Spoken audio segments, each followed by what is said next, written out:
Pada kesempatan siang ini, insya Allah kita akan melanjutkan kembali bahasan kita dari buku yang disusun oleh Imam An-Nawawi rahimahullah ta'ala. Tentu kita menggunakan versi terjemahnya, bukan menggunakan versi aslinya. Dan pada kesempatan siang ini, kita akan masuk ke bahasan dari bukunya itu sendiri. Kalau sebelumnya, masuk ke bahasan yang berkaitan dengan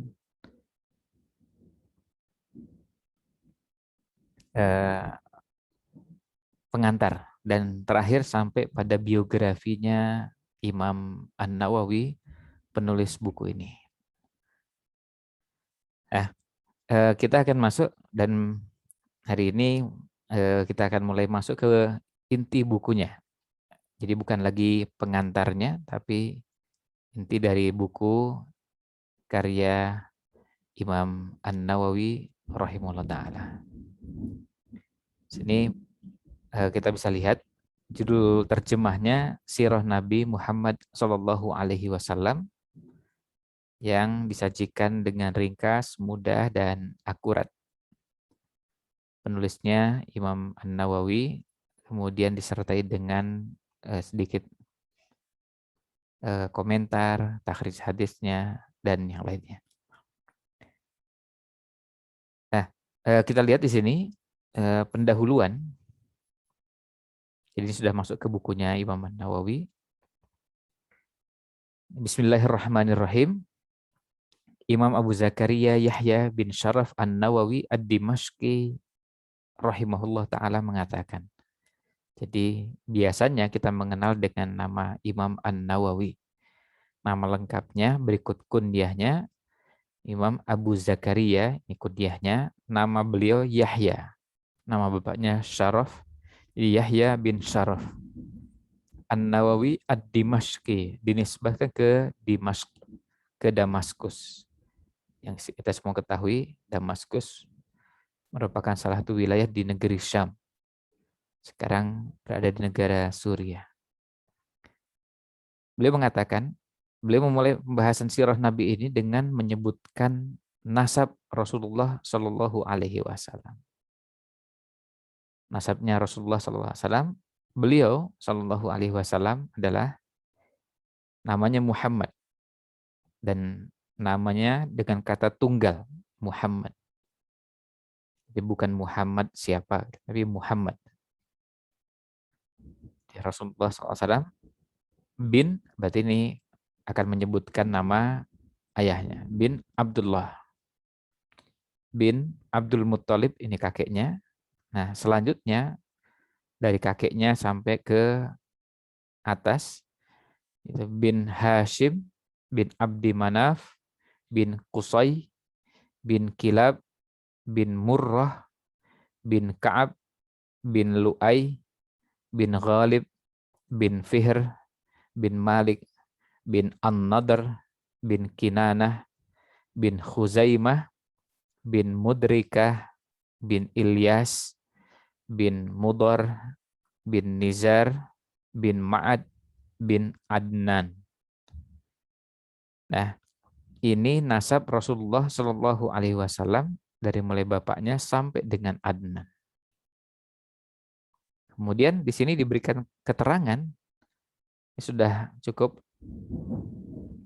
dengan apa yang disebutkan dalam Sahih Bukhari.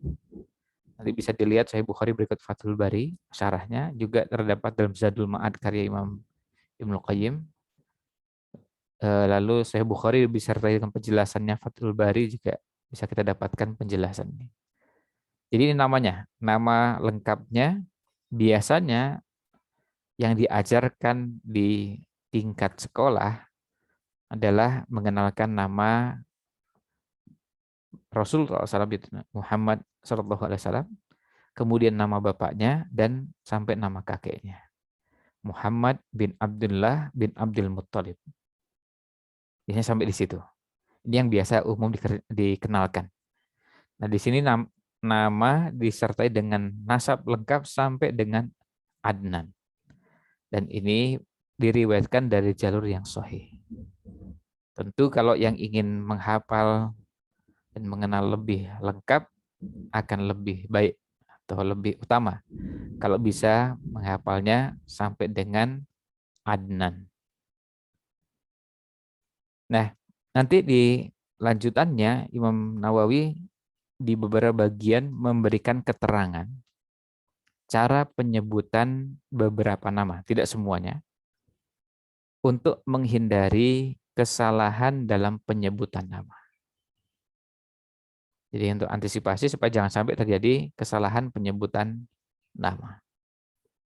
Sebab kalau dalam tulisan Arabnya bisa jadi ada salah baca yang disebabkan karena memang tidak berharokat. Maka untuk membantu itu diberi keterangan. Nah, kita lihat di sini. Sampai di sini, sampai dengan dari Nabi Muhammad SAW sampai dengan Adnan, ini disepakati oleh umat. Para ulama sepakat dari Nabi Muhammad SAW, Muhammad bin Abdullah, bin Abdul Muttalib, sampai dengan Adnan, itu yang disepakati. Adapun setelah Adnan, sampai dengan Adam alaihissalam, ada perbedaan pendapat di kalangan para ulama. Beberapa detail, beberapa namanya. Maka karena ada perbedaan pendapat, kita tidak bisa memastikan bahwa nasab yang benar adalah A atau B. Dan ini bisa dipahami, itu sebabnya kenapa Imam Nawawi mencukupkan dengan menyebutkan sampai dengan Adnan, karena itu yang disepakati. Sementara kalau mau disebutkan lanjutannya, dan itu ada perbedaan pendapat, sementara bukunya adalah buku yang ringkas, maka tidak mungkin menyebutkan semuanya. Sebab kalau mau menyebutkan semuanya akan jadi panjang dengan menyebutkan misalnya pendapat pertama mulai dari Adnan sampai Adam alaihissalam adalah, lalu sebutkan nama-namanya. Pendapat kedua adalah pendapat ketiga. Jadi akhirnya bukunya tidak lagi ringkas, dan ini bertolak belakang dengan yang sudah sempat disampaikan sebelumnya, bahwa bukunya ingin disajikan dengan seringkas mungkin. Jadi ingin menyajikan informasi seringkas mungkin.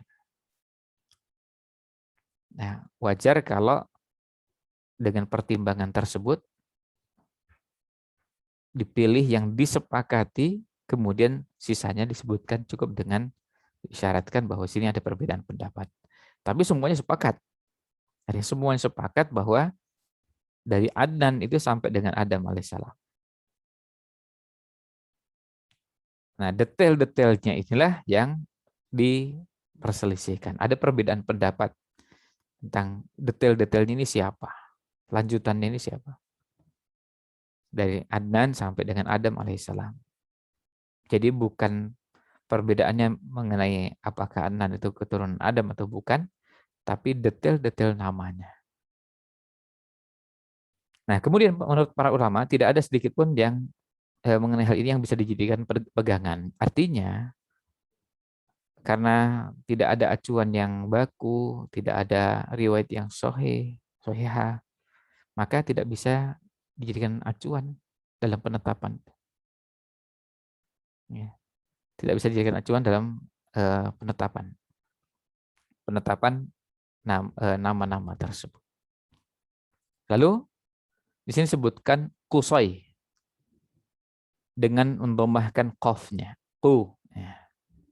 Karena huruf aslinya qaf, sin, ya. Qaf, sin, dan ya. Nah, 3 huruf ini lalu mau dibaca seperti apa? 3 huruf ini mau dibaca seperti apa? Apakah dibacanya dengan bacaan qasai, kusai, jadi dengan dhammah, dengan fathah, atau dengan kasrah? Nah, ini tidak ada acuan yang baku dalam masalah ini. Akhirnya, tidak ada yang bisa dijadikan pegangan. Afan. Kusai ini yang dijadikan acuan dan mengacu pada riwayat-riwayat ada adalah dengan qaf, dengan di fathah, didomahkan qafnya kusai. Lu'ai itu disebutkan dengan hamzah lu'ai. Setelah lam, kemudian ada hamzahnya. Atau dengan tanpa hamzah. Demikian pula Ilyas dengan hamzah wasol. Ini cara membaca Ilyas. Ya, 2 harokat. Ada yang mengatakan dengan hamzah qata'.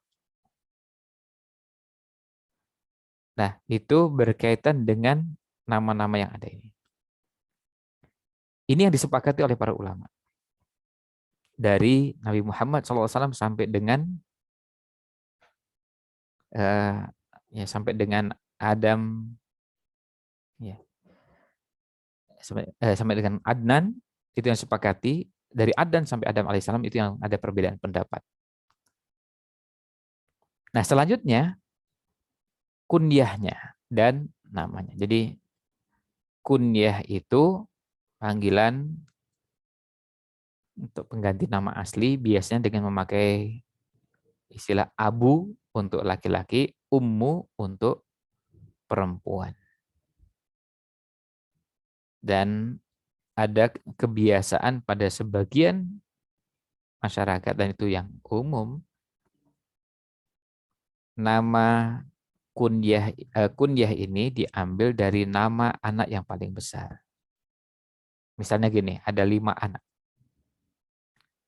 5 anak ini, anak pertama misalnya namanya Yusuf, maka kunyahnya Abu Yusuf. Pada yang lain ada anak pertamanya Abdullah, anak yang lain ada yang nama anak pertamanya Maryam, maka kunyahnya Abu Maryam, Abu Abdullah, dan seterusnya. Nah, itu berkaitan dengan kunyah, tetapi tidak menjadi keharusan. Boleh saja menggunakan kunyah-kunyah yang lain. Yang kedua, ketiga, dan seterusnya. Kemudian, kunyah Nabi SAW yang masyhur adalah, nah ini yang boleh sebutkan, kunyah yang paling masyhur adalah Abul Qasim. Abul Qasim. Dan Jibril memberi kunyah kepada Nabi SAW dengan Abu Ibrahim. Dan untuk kunyah Abul Qasim ini, Imam Az-Zahabi dalam Tarikhul Islam di halaman 33, beliau mengatakan bahwa ini diriwayatkan secara mutawatir. Jadi penyebutan Abul Qasim, kunyah Rasulullah Shallallahu Alaihi Wasallam. Tentu bagi kita yang belajar sirah nabawiyah, ini sudah menjadi keharusan untuk mengenali nama berikut kunyahnya. Nah, sementara pada riwayat yang lain disebutkan bahwa beliau kunyahnya Abu Ibrahim, tetapi di catatan kaki di sini disebutkan bahwa dalam sanadnya ada catatan, ada komentar terkait dengan hal ini. Nah, ini berkaitan dengan kunyah tersebut. Kemudian, Rasulullah SAW memiliki banyak nama. Beliau memiliki banyak nama, dan Imam Al-Qastolani dalam Al-Mawahib Al-Laduniyah beliau menyebutkan banyak nama itu menunjukkan kemuliaan orang yang diberi nama. Dan nama Nabi Muhammad SAW ini yang begitu banyak dipilah oleh Imam Al-Hafidh Abul Qasim Ali bin Al-Hasan bin Hibatullah bin Abdullah Asy-Syafi'i Ad-Dimashqi, yang biasa dikenal dengan Imam Ibnu Asakir, pada salah satu bab dalam Tarikh Dimashq. Beliau menyebutkan banyak sekali nama yang sebagian nama tersebut terdapat dalam Sahihain dan sebagian lagi di luar Sahihain. Ini sebagian dalam Sahih Bukhari, Sahih Muslim, dan sebagian lagi di luar Sahih Bukhari dan Sahih Muslim. Nah, siapa saja nama-namanya kita bisa lihat di sini. Ada Muhammad, itu sudah umum, kita kenal bersama. Kemudian ada Ahmad. Eh, ini mohon maaf, tidak semuanya kita sebutkan dalil-dalilnya karena nanti akan sangat panjang. Seperti misalnya kalau Ahmad dari mana? Ya dari Quran. Kita lihat di Quran, Nabi Isa alaihissalam memberikan kabar gembira akan ada nabi sesudah beliau, mimba di sesudahku, sesudah beliau alaihissalam, ismuhu Ahmad. Namanya Ahmad. Ini berarti nama lainnya. Kemudian nama lainnya adalah Al-Hashir. Lalu ada Al-Aqib, Al-Muqaffi, Al-Mahi, pakai ha, yang artinya menghapus. Lalu Khatamun Nabiyyin, penutup para nabi. Nabiyur Rahmah, nabi yang penuh dengan kasih sayang. Nabiyul Malhamah, dan riwayat yang lain sebutkan Nabiyul Malahib. Lalu Nabiyut Taubah, lalu Al-Fatih, Toha, Yasin, dan Abdullah. Ini beberapa nama yang disebutkan oleh Imam Nawawi mengacu kepada ulama sebelumnya yang pernah menulis terkait dengan hal ini. Kita bisa lihat di sini catatan kakinya. Sebagian yang disebutkan itu adalah nama yang sebagiannya lagi adalah sifat. Jadi beliau tidak mempersoalkan tentang nama-nama ini, cuma sebetulnya sebagian itu nama dan sebagian lagi sifat. Jadi bukan semuanya nama. Jadi ada yang nama dan ada yang sifat. Dan semuanya sah atau semuanya benar berdasarkan hadis-hadis sahih atau hasan. Selain selain Al-Fatih, Toha, dan Yasin. Karena tidak ada ketetapan, maksudnya tidak ada nas Quran, tidak ada hadis yang sahih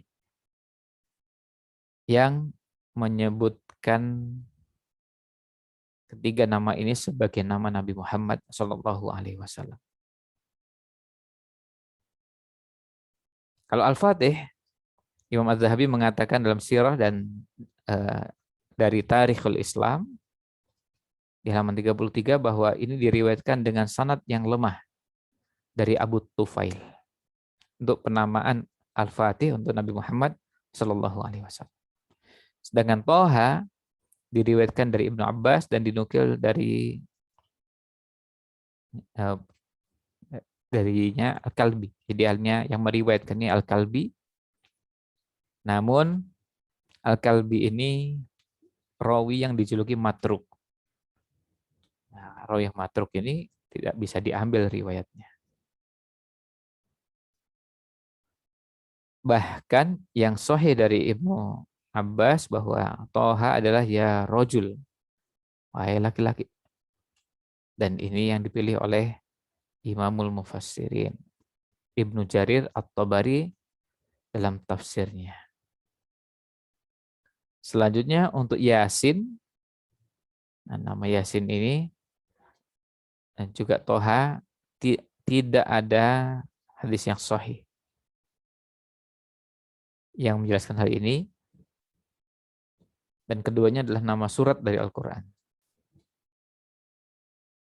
Dan sama dengan huruf-huruf muqatta'ah lain yang terdapat dalam Al-Quran. Huruf muqatta'ah dalam Al-Quran itu ada yang satu huruf. Misalnya nun, qaf, shod. Lalu yang dua huruf. Toha, Yasin. Ada yang tiga huruf. Alif, lam,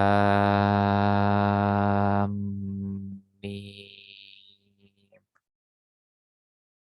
Kemudian ada yang empat huruf. Sampai dengan yang terdapat dalam surat Maryam.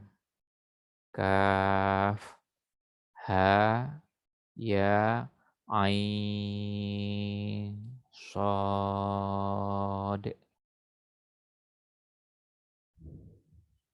Jadi ini huruf-huruf yang terdapat dalam awal surat. Apakah Nabi Muhammad SAW diberi nama dengan nama tersebut? Membutuhkan alasan yang kuat. Apakah kalau yang satu huruf tidak digunakan, kalau dua huruf iya? Hanya apa dasarnya? Artinya ini ada beberapa nama yang dipertanyakan. Selanjutnya,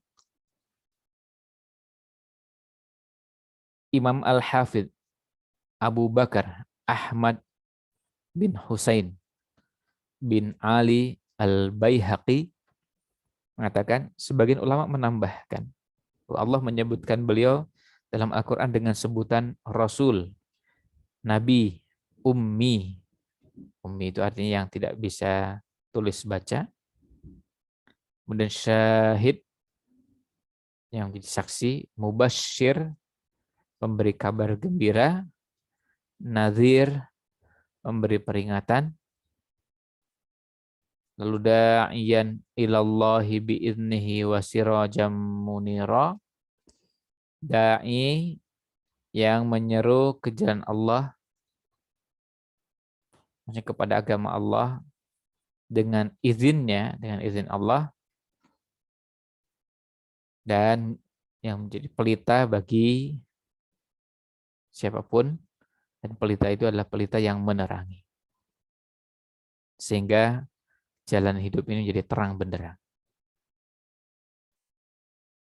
Kemudian Rauf yang artinya punya belas kasih.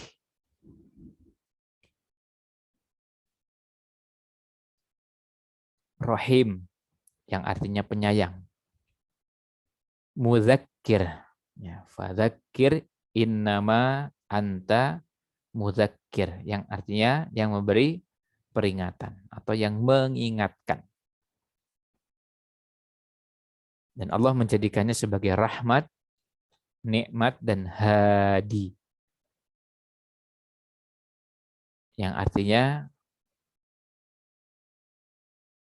yang memberikan petunjuk, yang menunjukkan inilah jalan yang benar. Nah, selanjutnya Ibnu Abbas radhiyallahu anhuma mengatakan bahwa Rasulullah SAW pernah bersabda, Ismi fil Qur'ani Muhammad. Namaku dalam Al-Quran Muhammad. Wa fil Injili, dalam Injil Ahmad. Wa fit Taurati, dalam Taurat Ahid. Wa innama summiyat summitu ahida li anni ahidu an ummati naro jahannam.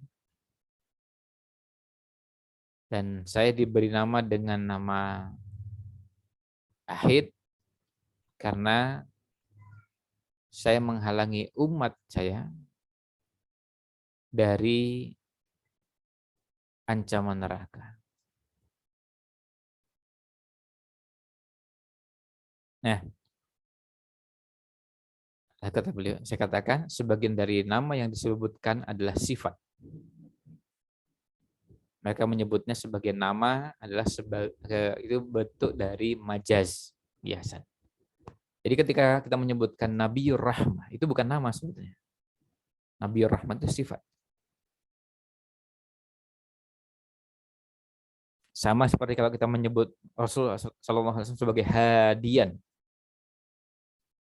Hadian itu hadi yang artinya yang menunjukkan. Apakah itu namanya? Bukan. Itu sifat. Itu masuk penjelasannya.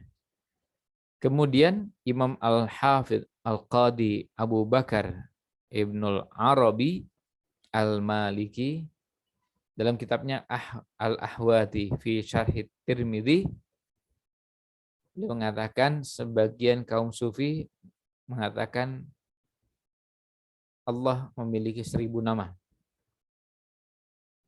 dan Nabi SAW memiliki 1000 nama.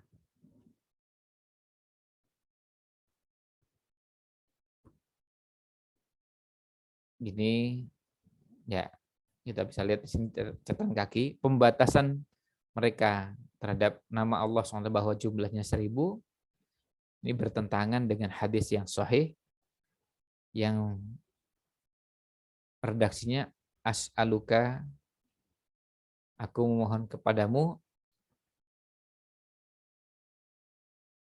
manusia kepada Allah SWT bikul ismin, dengan semua nama laka yang menjadi milik. Sammaita bihi nafsak, yang dengannya engkau menamakan dirimu, au anzaltahu fi kitabik, atau engkau turunkan dalam kitab. Au alam tahu ahadam min khalqik, atau engkau ajarkan kepada salah seorang dari makhluk. Awista'sarta bihi fi ilmil ghaibi indak, atau engkau khususkan bagi dirimu dalam ilmu gaib di sisimu. Maksudnya hanya Allah SWT yang tahu. Tidak diberitahukan dengan jelas terang seperti penyebutan-penyebutan yang lain. Nah, jadi hadis ini menunjukkan bahwa nama-nama Allah Subhanahu wa taala itu yang tahu berapa jumlahnya ya hanya Allah Subhanahu wa taala.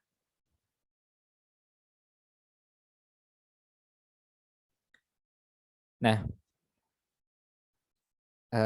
jadi yang disebutkan kalau bahwa ini berjumlah 1000 ini membutuhkan dalil. Apakah pas 1000 atau kurang atau lebih? Karena memang tidak ada nas yang secara khusus menyebutkan itu, kita mengatakan Allahu a'lam. Nah, kembali ke atas. Jadi ini yang disebutkan oleh sebagian kaum sufi yang mengatakan Allah memiliki 1000 nama dan Nabi Muhammad SAW juga memiliki 1000 nama. Ini perlu dan sangat membutuhkan dalil. Selanjutnya Ibnul Arabi mengatakan adapun nama-nama Allah Azza wa Jalla maka jumlah itu sangatlah sedikit.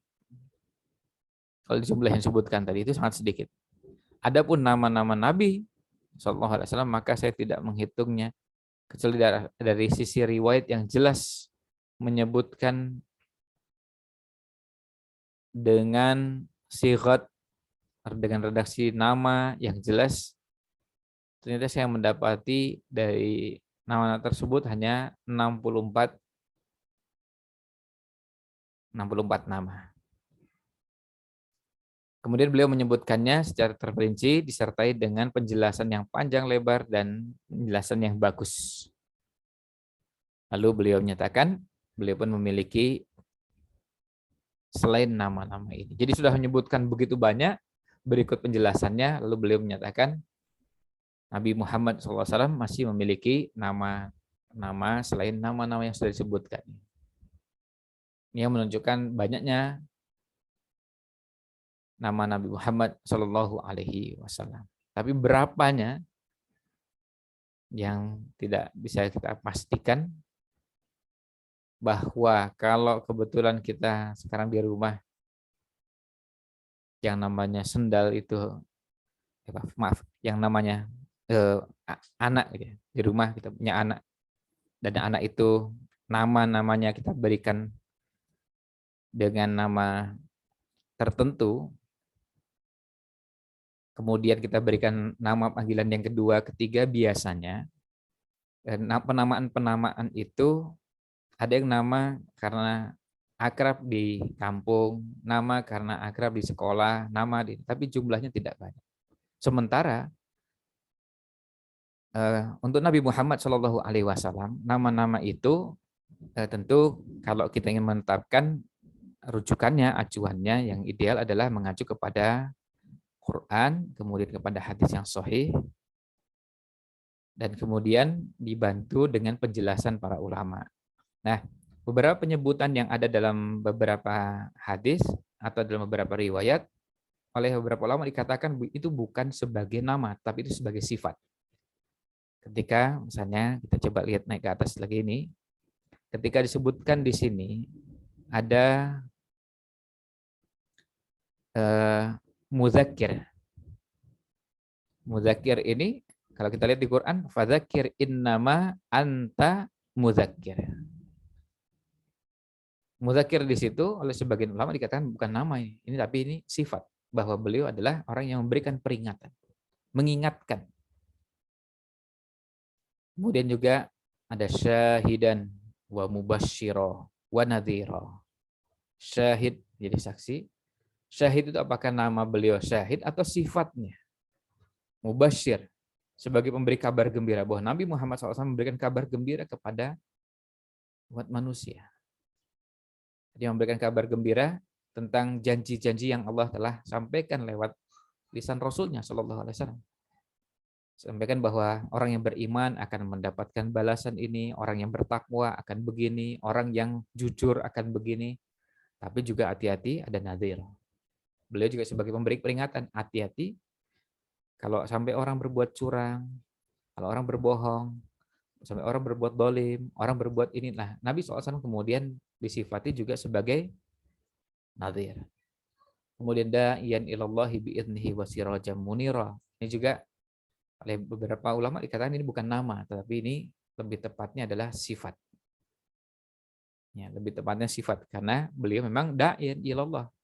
Beliau adalah orang yang menyeru pada agama Allah ini. Dan jelas da'iyan ilallahnya itu jelas memang mengajak pada agama Allah SWT ini. Sifat yang melekat pada Rasulullah Shallallahu Alaihi Wasallam. Kemudian Rauf, beliau juga sangat belas kasih. Ya. Nah, sifat-sifat ini oleh sebagian ulama dikategorikan sebagai nama, tapi yang lain mengatakan ini bukan sifat, bukan nama, tapi sebagai sifat. Ini yang berkaitan dengan penamaan Nabi Muhammad Shallallahu Alaihi Wasallam. Jadi ini supaya bisa kita pahami bersama terkait dengan penamaan. Kemudian bagaimana dengan hadis yang tadi kita sebutkan di sini? Ada teks Arabnya. Ismi fil Qur'ani Muhammad, wa fil Injili Ahmad, wa fit Taurati Ahidu. Dia dalam Al-Qur'an namanya Muhammad, dalam Injil namanya Ahmad, dalam Taurat namanya Ahid. Kita lihat di sini setelah diterjemahkan, kemudian ada catatan kaki di nomor 9. Ini hadisnya riwayat Ibnu Adi. Sebagaimana terdapat dalam Tahdzib Tarikh Dimashq. Tahdzib Tarikh Dimashq itu artinya ringkasan dari Tarikh Dimashq. Tarikh Dimashq itu karya Ibnu Asakir. Imam Ibnu Asakir. Dan jumlahnya puluhan jilid. Lalu diringkas menjadi tahdzib. Jadi ringkasan. Yang akhirnya hanya tinggal beberapa jilid, tidak sampai 10 jilid. Itu ringkasan. Jadi sebutkan di sini sebagaimana dalam Tahdzib Tarikh Dimashq dan diriwayatkan oleh Ibnu Asakir dalam Tarikh Dimashq, artinya dalam kitab aslinya Tarikh Dimashq, kemudian Tahdzib Tarikh Dimashq. Dalam sanadnya terdapat Ishaq bin Bashar. Dia adalah pendusta lagi matruk. Dan ini berat kalau seorang rawi dikatakan sebagai pendusta oleh para ulama ahli hadis atau oleh ulama-ulama ahli hadis yang mereka ada pada posisi yang pendapatnya dijadikan rujukan, terutama di kalangan mu'tadilin.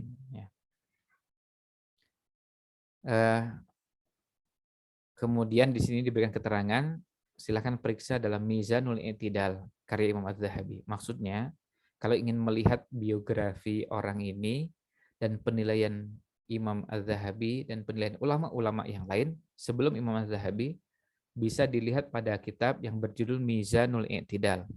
Kalau ingin melihat siapa itu Ishaq bin Bashar yang meriwayatkan hadis ini. Nah, berdasarkan hal itu, maka hadis ini tidak boleh dijadikan sebagai sandaran dalam menetapkan nama Ahid. Kenapa? Karena hadisnya ini bukan berada pada hadis yang sahih. Sementara nama Muhammad dan Ahmad memang ada di Quran. Muhammadur Rasulullah, kan jelas ayat Qurannya. Kemudian Ahmad juga tadi ada. Ketika Nabi Isa alaihissalam menceritakan bahwa akan ada nabi sesudahku, mim ba'di. Nabi sesudahku. Ismuhu, namanya Ahmad. Jadi Muhammad dan Ahmad memang sah berdasarkan nas Al-Quran.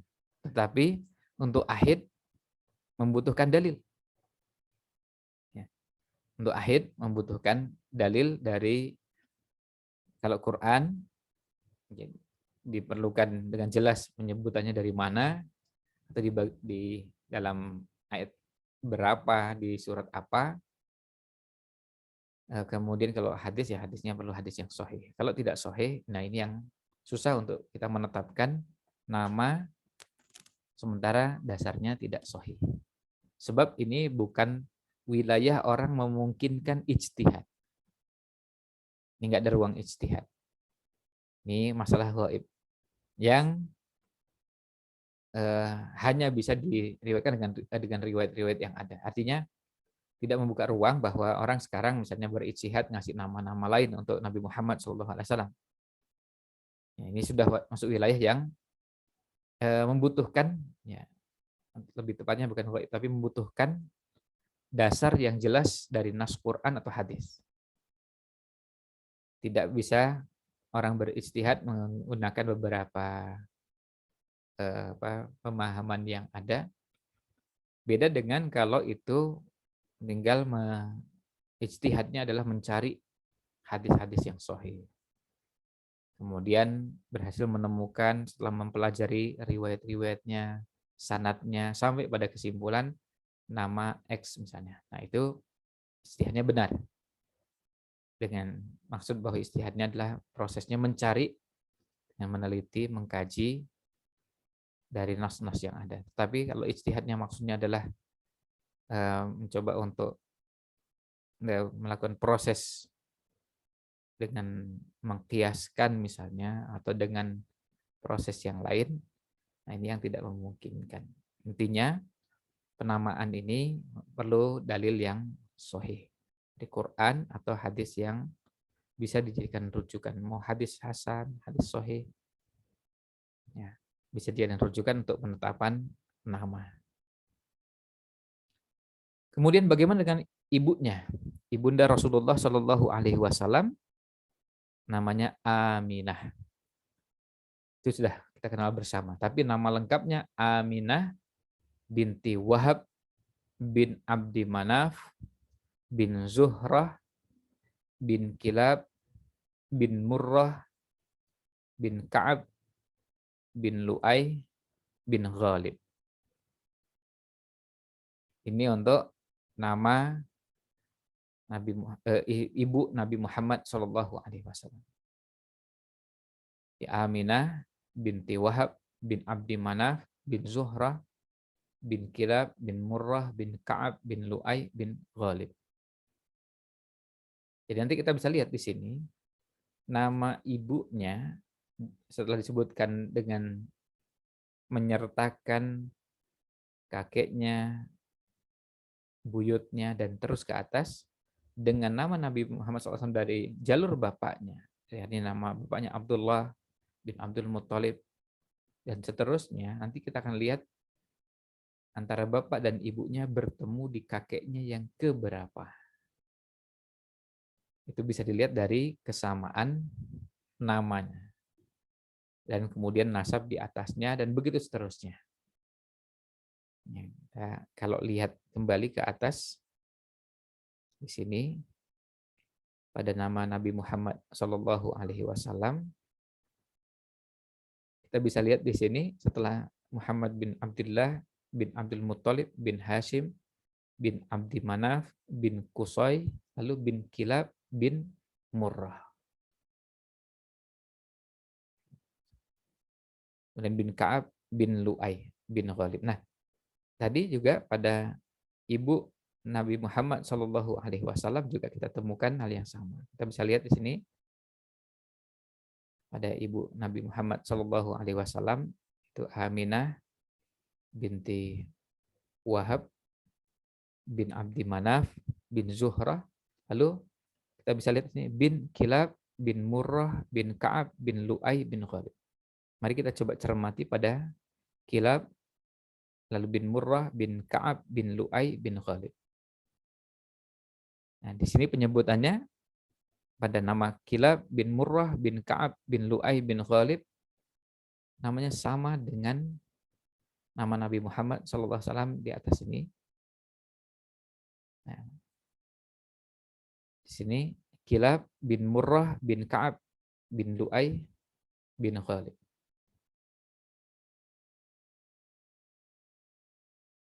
Ya.